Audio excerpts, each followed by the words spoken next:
Espíritu de Ring con Queer Spirit. Bienvenidos a Espíritu Inquieto, un subproducto de mi podcast Espíritu del Ring. Y esta semana sucedió la gira de despedida del Hijo del Santo. Más que suceder, inició. Y vale mucho la pena hablar porque fue un evento en el que pude estar presente y que de una u otra manera disfruté. Pero también porque considero que hay que darle más tiempo, más allá de hablar un ratito en TikTok, que si tú me sigues en TikTok sabrás que ya le dedicamos al menos 4 videos al tema, pero sí creía importante dedicarle un espacio más longevo y de eso vamos a hablar en este episodio, además de por qué lo estamos haciendo de esta manera, así que quédate porque creo que te puede interesar bastante. Hace unos meses, por ahí de mayo, el Hijo del Santo anunció su gira de despedida. Una gira que iba a involucrar varias fechas. Se dijo desde el principio que eran varias fechas, o sea que no es sorpresa para nadie que tengamos una fecha en Ciudad de México en abril, considerando que arrancó el evento en México y casi que por lógica, por ser la capital del país, había que tener alguna otra fecha cuando a Veracruz, por ejemplo, vas en 2 ocasiones. Bueno, pues se anunció una fecha más este fin de semana y el 6 de abril también nos encontramos con la gira de despedida del Hijo del Santo aquí en Ciudad de México. Pero aparte de eso, bueno, va a estar en Guadalajara, va a estar en Monterrey, va a estar en Guanajuato, va a estar en Querétaro, va a estar en Veracruz, entre otras ciudades, incluyendo Inglaterra, Londres, me imagino, no lo han anunciado de manera específica ese cartel. Y claro, que por su lado está buscando que haya fechas en Estados Unidos, lo cual me parece muy lógico. El Hijo del Santo es muy querido en Estados Unidos. Y fechas en Japón, lo cual yo creo que sería bastante interesante porque el público japonés sabe reconocer muy bien a las leyendas de los países como México. Imagínate que los extranjeros reconocen mejor a los luchadores que los propios mexicanos. Y tuvimos esta gira de despedida en la Arena Ciudad de México, un lugar que a mí no me gusta, pero bueno, ahí es donde se realiza WWE, donde se realiza Triple Manía, y constantemente tengo que visitarla. Y bueno, ahora, aparte de la gira de despedida del Hijo del Santo, a la que yo personalmente siempre sentí mucho interés. Para la venta de boletos hubo desde boletos muy económicos por ahí de los 230 pesos hasta los boletos más caros que andaban entre 5,000 y 6,000 pesos, ya con cargos. Pero pues resultó que la no tan potente venta de boletos, lo cual era de esperarse porque con AAA suele suceder lo mismo. Incluso en años anteriores sucedió lo mismo con WWE. Bueno, pues llegó el 2x1, incluso el 3x2, lo que permitió que muchas familias visitaran esta función y se llevaran, yo creo que un recuerdo interesante de cómo es ir a una función de lucha libre, llamémosle clásica, por decir poco. Y sí, no abrieron el gallinero, que es la parte de hasta arriba de la Arena Ciudad de México. Para quien la conozca y haya estado ahí, es una zona horrible para ver lucha libre. Pero además, pues es una zona donde entra bastante gente. No abrieron esa zona. Y ciertamente las zonas de estilo balcón tampoco estuvieron llenas. Donde digamos que hay como baños personalizados y meseros que te llevan todo hasta tu lugar, esas tampoco estuvieron completamente llenas. Todos los demás espacios, que no son pocos, estuvieron prácticamente semillenos. Y semilleno es una muy buena racha en gente cuando en el mismo horario tienes a la Arena México teniendo una función, cuando tienes unas horas después en la Arena Naucalpan otra función, y así durante todo el día en la Ciudad de México y las zonas aledañas, la zona metropolitana. Entonces creo que en cuestión particular hubo un público bastante aceptable. Además de que no se sentía como el típico público odioso que únicamente va a consumir alcohol y a estar quejándose de cosas que le están ofreciendo cuando él pagó el boleto. Pero ciertamente el espacio de Arena Ciudad de México no es un espacio lindo para ver lucha libre. A mí personalmente no me gusta. Sin embargo, bueno, es eso o perderte las experiencias, ¿no? Y en esta ocasión, incluso a mí me tocó estar muy pegado a la pared, entonces no me pude levantar ni un solo minuto de las 3 horas y media que duró. Un evento largo, que creo que no tenía la necesidad de ser tan largo. Yo creo que con 2 horas y media hubieran satisfecho de buena manera el consumo del público. Pero en lo general me pareció un evento bien producido en papel. Ahorita explico un poquito a qué me refiero con eso. Pero en papel me pareció bien producido. Creo que el Hijo del Santo sabe elegir con quién interactuar. Bobo Producciones no lo hizo mal. Tampoco lo hizo bien. Pero sí propone mucha diferencia a cómo se produce un evento de AAA, por ejemplo, que suele tener carencias. Y en sentido de audio, bueno, ni se hable en relación a cómo está el audio en la Arena México. Por mencionar circunstancias que otras promociones de lucha libre con mucho más tiempo y mucho más credibilidad y mucho más público tienden a fallar. Entonces, sí, la Arena Ciudad de México queda lejísimos para muchas personas. Es inaccesible para llegar en muchos sentidos cuando hablas de tiempo. Pero oye, ciertamente hay un metrobús cerca, hay un suburbano cerca y hay un metro cerca. Entonces, a pesar de la cantidad de tiempo, creo que el verdadero problema con Arena Ciudad de México en muchas ocasiones es simplemente el espacio. El lugar tiene instalaciones muy bonitas, pero suelen cobrar los boletos un poquito más caros de lo que son en otros espacios, pues únicamente porque tienes que pagar un montón más de cosas que otras tipos de plazas no tienen que hacer, ¿no? Un Juan de la Barrera, un Arena México tienen un establecimiento mucho más sencillo que aquí, pero obviamente aquí entra mucha más gente. Dicho esto, yo considero que los boletos no estaban relativamente caros en comparación a los de WWE y Triple Manía cuando hablamos de no usar una promoción. En AAA sí hubo promoción desde mucho tiempo atrás con el 2x1 y por ejemplo yo lo caché así para la Triple Manía. Y con el Hijo del Santo pues llegó prácticamente 2 semanas antes del evento y sí me enfureció un poco porque pude haber ido a convivir con alguien y disfrutar el evento de otra manera. Y al final del día sí parecía predefinido que iba a suceder ese 2x1, pero bueno, por diferentes circunstancias decidí comprar mi boleto cuando tenía el dinero para comprarlo. No hay mucho más que mencionar sobre el lugar.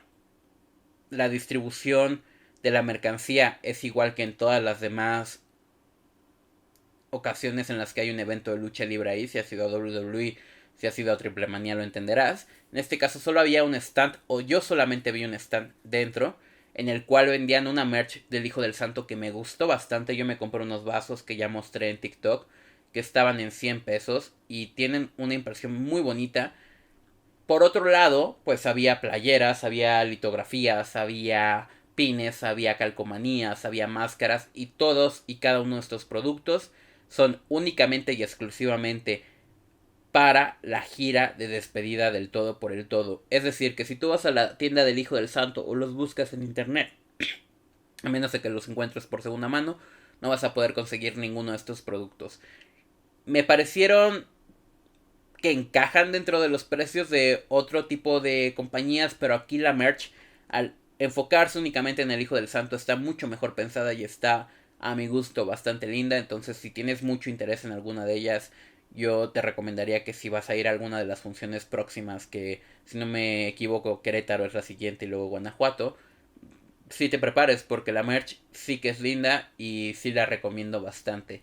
Y ya hablando del evento, de la ejecución del evento, en lo técnico, fíjense que propusieron hacer titatrones por cada uno de los luchadores que participaron y eso fue muy positivo hasta que llegó el torneo de la muerte.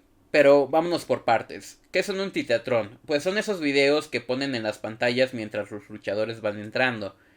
Eso era muy común en WWE durante los años 2000-2010. Actualmente ya no lo hacen, pero queda bastante bien. Y lo que sí les puedo decir es que son mejores que los actuales en AAA y en Consejo Mundial. Y eso ya es bastante decir porque la mayoría de tus luchadores son independientes y no van a estar en toda la gira. A cada uno de los luchadores les asignaron una canción que yo me imagino que ellos eligieron porque los representa de una u otra manera. Entonces es como cuando en AAA o en Consejo salían con su canción favorita de los luchadores, pues aquí salen, y si tú esperabas ver a Dr. Wagner con su canción, sí lo vas a ver con su canción a Dr. Wagner. El problema es que los Titatrones fueron preparados alrededor de 30 segundos. Son 30 segundos de Titatron, y para algunos luchadores eso es suficiente. Para luchadores que hacen más espectáculo a su entrada, como Ella Park, como Dr. Wagner Jr., puta, se vuelve insoportable estar escuchando el Titatron 4 veces seguidas y que aparte tenga una calidad de corte que no funciona bastante bien. Entonces, es decir, escuchas la canción de Dr. Wagner 30 segundos y se repite automáticamente desde el principio. Y además le metieron unas águilas que sonaban medio chafonas por ahí. Entonces, sí, concuerdo en el sentido de que estuvo cool, pero no sé si a la persona que le pidieron preparar esto le dijeron solamente tienes 30 segundos de derechos de autor. Lo que sea que hayan decidido con este tema, yo lo vi medio chafa, medio raro. Fuera de eso, la verdad es que estuvo bastante bien. Y las entradas, bien. A mí me gustaron. Cerebro Negro, buena entrada. Lady Apache, buena entrada. Y el Hijo del Santo, buena entrada. Sobre todo la del Hijo del Santo fue fantástica. Porque no solamente fue el mejor Titatron, que incluía animaciones y una inspiración muy clara en el cine de luchadores de la época de su padre, sino que además nos presentaba algo que a mí también me llamó bastante la atención. Una música, pues, que a mí no me encantó, pero que entiendo su lógica y que representa un poquito, pues, a la imagen, no al luchador, a la imagen del santo. Su entrada fue bastante buena y después de ya verla 3 veces por el torneo, pues ya te aburre un poquito, pero la verdad es que me gustó. La del Hijo del Santo fue la mejor entrada de la noche. Yo vi por ahí que se estaban quejando de las bailarinas, pero también vi que no habían visto el evento. O sea, a mí no me molestaron las bailarinas. Creo que trabajaron bien y son parte de la cultura de la lucha libre mexicana. Pues eso es lo que habría que hablar sobre la producción del evento. La iluminación no me pareció mal, la lona no me pareció mal. Bueno, un detalle así que ya he mencionado y ya he bifiado un poco y le voy a dedicar muy poco tiempo fue la prensa wannabe que estuvo presente. Y no hablo de Más Lucha, que ellos están ahí constantemente en los eventos importantes. No, hablo de la prensa wannabe que consiguió acreditaciones de alguna manera y se estaba metiendo a la zona de ringside, no solamente a estorbar al luchador, no solamente a estorbar a la vista del público, sino a no hacer nada.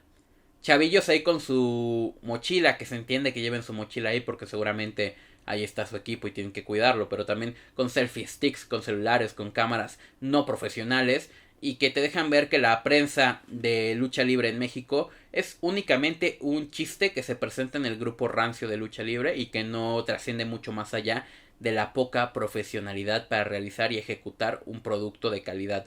Por algo, Más Lucha es el estandarte y el estándar, y aunque a muchos no les guste, perdón, pero son los que le ponen más profesionalidad a su producto. Los demás llegan con ropa de colores a estar en medio de la zona de ringside, estorbando y distrayendo al público, que es una locura. O sea, si tú vas con un pantalón kaki y una playera azul clarito y estás ahí en ringside entre muchas otras personas, pues parece que estás en algún tipo de ángulo o programa con los luchadores que están en el ring.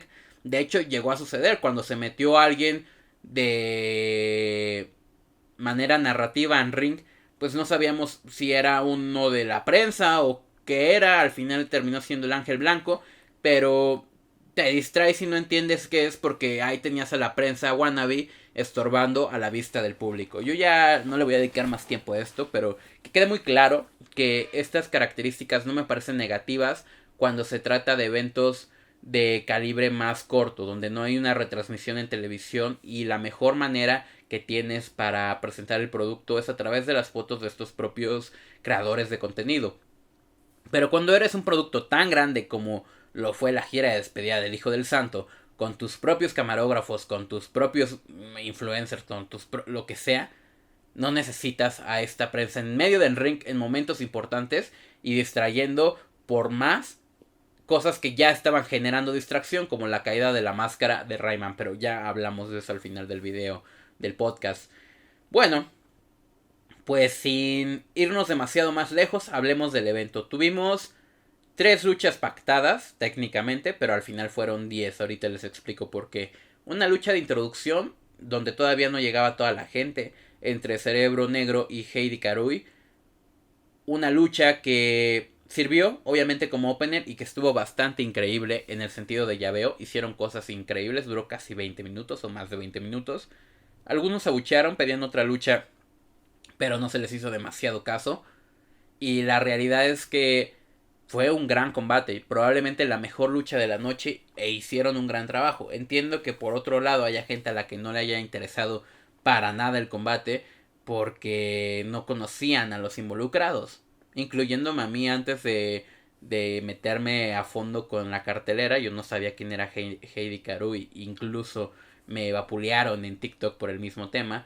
Ya conociéndolo, bueno, esperaba una buena calidad de lucha y sí se me ofreció. La siguiente lucha fue la femenina, en la cual estaba anunciada Kairi Strong, pero justamente esos mismos días sucedió la polémica con Místesis y su hijo, entonces era lógico que no se iba a presentar. Presentaron a otra luchadora que cumplió bastante bien, y la lucha, que fue a 3 caídas, la única de la noche a 3 caídas, a mí me pareció que estuvo bien. Ahora, yo lo hubiera colocado en otro momento de la card, y de hecho hubiera empezado con el torneo de máscaras, así no desgastas tanto al público, ni desgastas tanto a tus luchadores, ni desgastas tanto las ideas que estás constantemente sobre representando. Y entonces llegamos al torneo de la muerte, el cual de entrada tuvo una ejecución medio extraña. No porque no fuera la ejecución que nos habían prometido, sino me refiero a cómo se va presentando. Para empezar, primero nos meten un video de introducción de cómo quedan pactadas las parejas, cuando era información que muchos ya sabíamos desde antes, y que en ese mismo momento de una u otra manera quisieron presentar de una manera lenta, aletargada, y que ni siquiera el propio presentador de la lucha sabía que se iba a presentar de esa manera.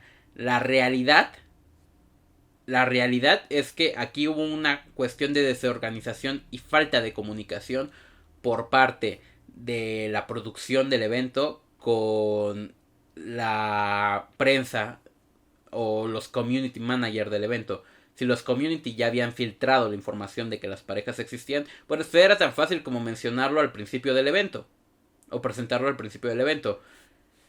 Pero como lo dejaron a la interpretación, nos repitieron información, y les juro que fueron más de 10 minutos entre la entrada de los 16 luchadores a la zona de ring, que eso perfectamente, ya nada más por ser 16 luchadores, te puede llevar más de 16 minutos. Les juro que entre eso y la presentación de sus equipos nos dieron 30 minutos. 30 minutos de estar ahí viendo absolutamente nada. Y cansados.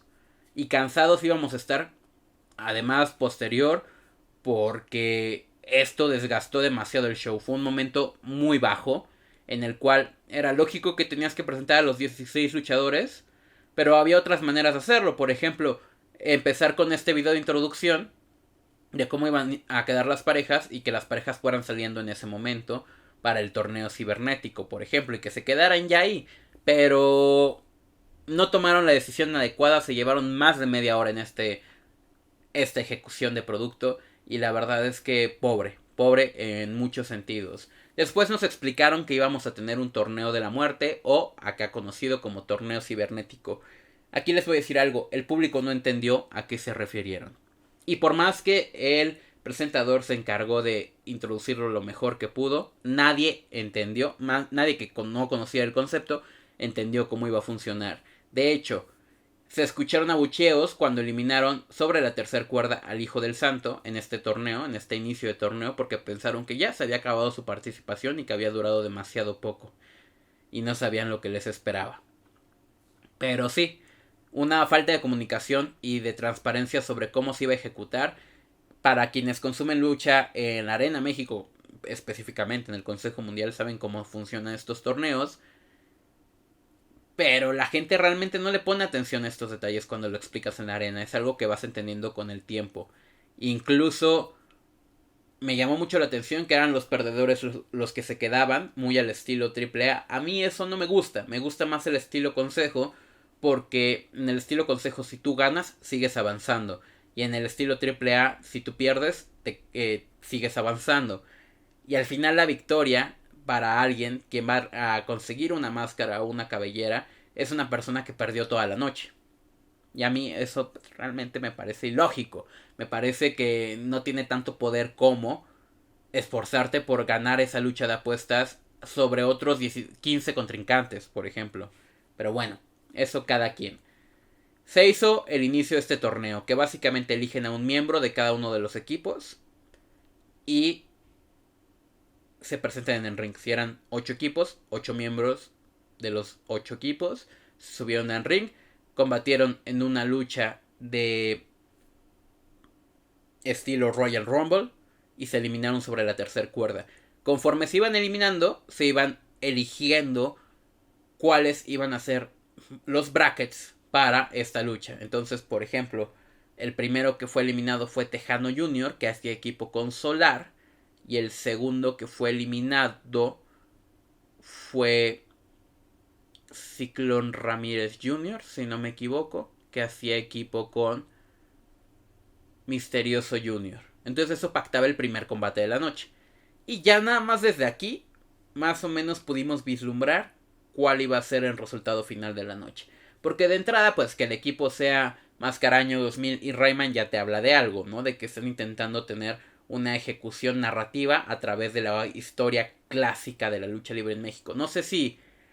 Yo sé que hay muchos grandes momentos en la lucha libre mexicana, pero el momento en que la máscara de 100 caras cae ante Rayo de Jalisco Jr. creo que es uno muy memorable y muy recordado y constantemente reiterado en muchos lugares. Entonces sí se sentía predecible en ese aspecto. ¿Qué más podemos hacer y decir que dale, pues avancemos con eso, ¿no? Tuvimos el torneo. A mí me gustó muchísimo la participación de Misterioso Jr. Creo que lo hizo increíble. Creo que fue de los hombres que llegó más completos a la lucha. Me gustó mucho la participación de Solar, que tuvo solamente un combate. Ni siquiera estuvo en la lucha estilo Royal Rumble. Tuvo su combate pues para salir victorioso junto con Tejano Jr. Y participó muy poco realmente, menos de 5 minutos. Pero la poca ejecución que tuvo un hombre que tiene tanto tiempo luchando, a mí me encantó. Yo ya lo había visto alguna vez en Chiapas, pero disfruté mucho la interacción de Solar con los luchadores jóvenes. Y sobre todo el trabajo de Misterioso Jr. en esos primeros combates me gustó muchísimo. ¿Quiénes no me gustaron tanto? Por ejemplo, me molestó muchísimo Cinta de Oro, que yo esperaba verlo, era uno de los que más esperaba ver yo, y siento que propuso demasiado poco. De hecho solamente tiene pues 2 combates, y en esos 2 combates da muy poco, ofrece demasiado poco. Mientras que Solar con menos de 5 minutos te ofrece lo que necesitas, Cinta de Oro apenas, y tuvo reacción por parte del público, y es entendible. Primero pues porque Cinta de Oro no lucha en este lado del país. Él se ha mantenido mucho al norte, en Ciudad Juárez y Tijuana y ese tipo de lugares. Pero también pues porque quienes lo identifican como ese primer místico y como el Sin Cara y quizás no es su figura favorita en la lucha libre. Yo tenía mucho interés por verlo. Realmente sentía mucho interés por verlo. Y por otro lado, hay gente que seguramente le molestará su estilo completamente similar al del místico de antaño. No me gustó entonces Cinta de Oro porque yo esperaba que ofreciera un poquito más, y la verdad es que lo que ofreció fue demasiado poco desde mi punto de vista. No me gustó Rayman porque se esforzó demasiado poco. La historia que estaban contando con Rayman, que iba a ser quien perdiera la cabellera al final de la noche, era una historia de un hombre que poquito a poco va desgastándose para caer y que se sienta creíble que perdió, y que después de que pierda siga teniendo credibilidad. Eso a mí me parece una porquería, porque si vas a perder, pierde bien. esfuérzate en perder bien. Todos los combates de Rayman duraron demasiado poco. Todos los que tuvo. Incluso terminaron antes de tiempo. Y te dejaba vislumbrar que querían que Rayman y Máscara Año 2000 no se cansaran para que llegaran pues frescos a su lucha de apuestas. Y eso ya te empezaba a vender el producto de una manera muy negativa. Por eso digo que si te presentan el producto como ellos van ganando y al final se retan entre ellos, pues funciona mucho más que si ellos van perdiendo. Conforme iban perdiendo, a Rayman se le dislocaba el hombro, a Rayman le sangraba la cabeza, a Rayman, ¿saben? Y salía el doctor medio preocupado, pero se veía que era parte del kayfabe. Y al final del día eso fue lo que sucedió. Otros que no me gustaron tanto fueron Dr. Wagner Jr. Dr. Wagner Jr. un poquito más. Elia Park no me gustó nada. Y Elia Park es uno de esos luchadores que a mí me gusta mucho. Lo vi hace no mucho en Fronton México contra Rush y dio un combate buenísimo. Esa noche lo único que hizo fue hablar. No se esforzó demasiado. También poner a Fuerza Guerrera, Hijo del Santo, contra Dr. Wagner y Elia Park, que casi que es una final adelantada en la primera ronda del torneo. Y con un combate que duró casi 20 minutos, pues yo diría que es cansado. Por ahí escuchaba a alguien que decía que le parecieron demasiadas cortas las luchas. A mí me pareció demasiado largo el evento. Aunque algunas luchas hubieran durado menos de 5 minutos, el evento por sí solo duró 3 horas y media. Entonces, si no sabes balancear entre eso, creo que ahí es donde te estás perdiendo. Y de pronto hubiera sido mucho más interesante que el torneo funcionara de otra manera y no necesariamente en combates individuales de parejas. Yo creo que por ahí entra un poquito mi crítica en general al evento. Me gustó mucho el trabajo del Hijo del Santo, porque no esperaba más y no esperaba menos. Esperaba lo que presentó. Presentó todo su repertorio clásico y eso fue lo que tuvimos. Por ahí salió Mano Negra a referiar un poquito también, pero resulta que sale después de que ya entran todos los luchadores y todos ya entraron. Se tardaron unos 10 minutos en entrar y todavía Mano Negra se tarda unos 3 minutos en subir porque ya está viejo. Y es donde les digo que las luchas a veces ya te desgastaban y les dejabas de poner atención. Yo le dejé de poner atención a la de Santo y Fuerza Guerrera contra Elia Park y Dr. Wagner, porque realmente ya estaba cansado, estaba podrido y no me estaban ofreciendo mucho. La verdad es que ahí me di un descanso de, ¿sabes qué? No voy a poner atención ahorita. En fin, que entre ejecuciones y buenas y malas cosas, por cierto, también me gustó bastante Hijo de Fishman. Me gustó bastante Supernova. Creo que hubo gente muy padre trabajando durante la noche. No es que haya sido un mal evento. La ejecución de algunas cosas no funcionó desde mi perspectiva.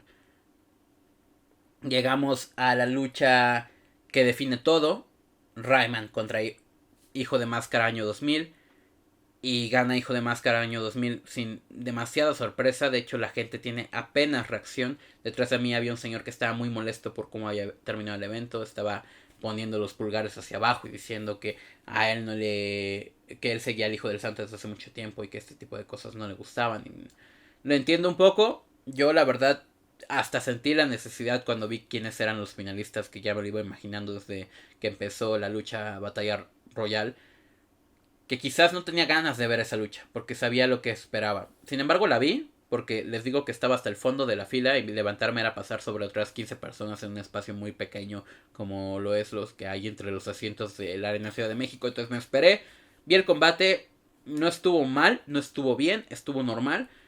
No se sintió que Rayman se esforzara demasiado por proteger su cabellera, y es ahí donde realmente uno se molesta, porque no ves el esfuerzo por parte del comba. Y a mí me cae bien porque creo que su historia es icónica y irónica.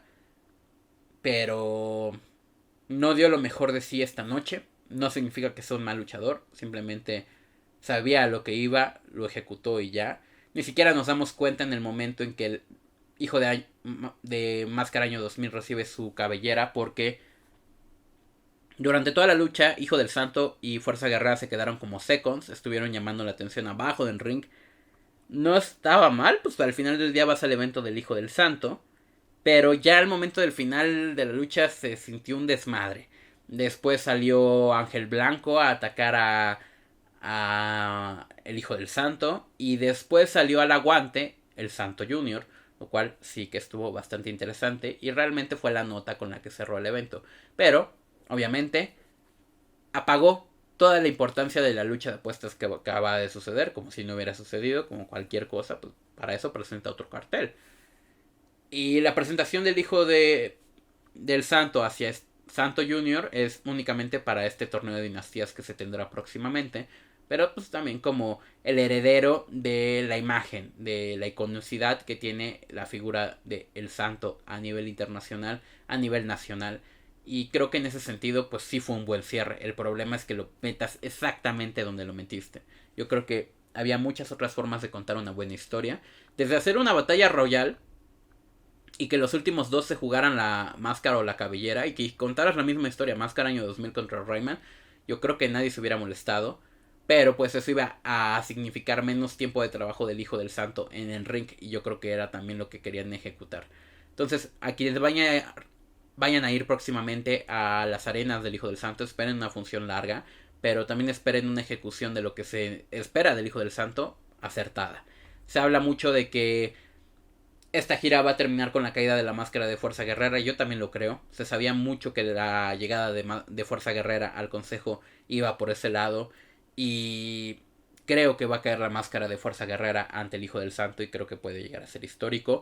Entonces, pues yo voy a estar al pendiente. Digo, quizás habré sonado como alguien que se queja, pero realmente disfruté la experiencia. Más allá de que estaba muy cansado. También no dormí bien un día antes. Pero creo que si mejoran esos puntos, podemos llegar a tener una gira de despedida bastante histórica e icónica. Ya de entrada dejó momentos que han tenido a toda la gente hablando durante la semana, que si Santo Junior, que si lo pésimo que fue lo de Rayman, que si el hijo del santo en general.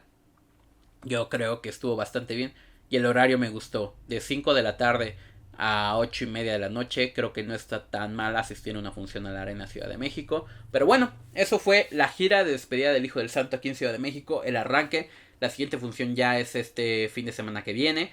Y vamos a cerrar esta primer presentación de Espíritu Inquieto con algunos datos extra. Bueno, pues si alguien es consumidor del producto del canal, sabrá que yo me enfoco en hacer el podcast los viernes. Se estrena cada viernes el podcast a las 11 de la mañana. Y además, bueno, aquí en YouTube subo clips, shorts se llaman, y subo partes específicas del programa en apartados seccionados para quien solamente le interese ver una parte. En TikTok hago contenido respondiendo preguntas que hacen ahí, también hago lives. Y en Spotify solamente subimos el podcast. Ahora, estas semanas para mí van a ser un poco complicadas, ya lo empezaron siendo, por eso la ejecución de esta semana ha sido como ha sido. Y por eso estoy presentando este producto como lo estoy presentando. No voy a poder hablar de actualidad durante algunas semanas por un viaje que estoy realizando.